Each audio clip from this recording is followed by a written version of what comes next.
Hello, I'm Heidi Childs, and this is my speech of introduction. I wanted to start with one of my favorite quotes by Tina Fey. She says, "Say yes, you'll figure it out afterward." Throughout my life, I've had a lot of experiences where I've learned to say yes, despite maybe less than ideal circumstances, and I've almost never regretted doing so. I grew up in a small town in California. Lived there till I was 17 years old.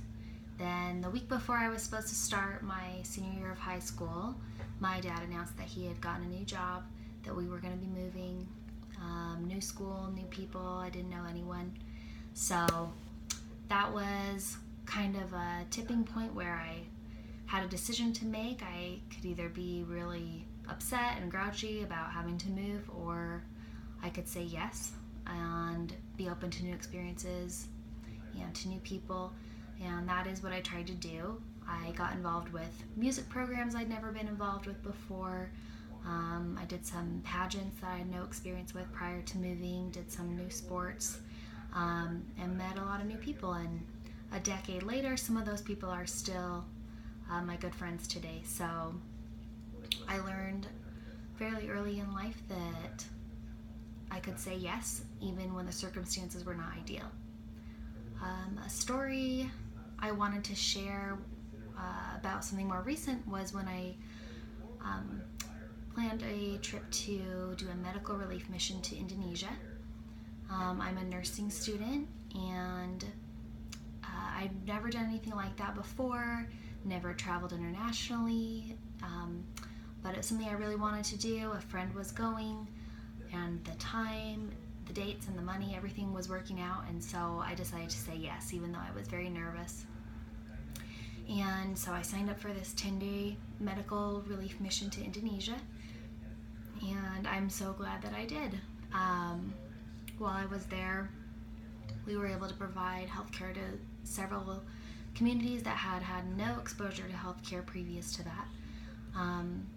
Something that stands out was we were able to provide health care and, in one case, hospitalization to several babies that had really critical illnesses that might not have ended very happily had they not had medical care at the time they did.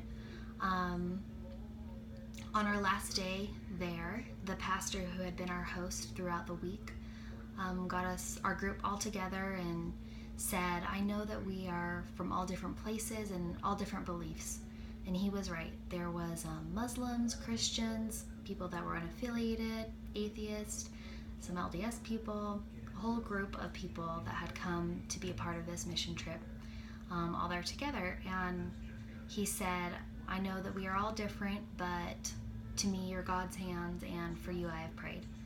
And that was really a neat example to me of how saying yes really made an impact in a community that otherwise maybe wouldn't have had health care. And he was really, as one of the leaders of that community, was really grateful and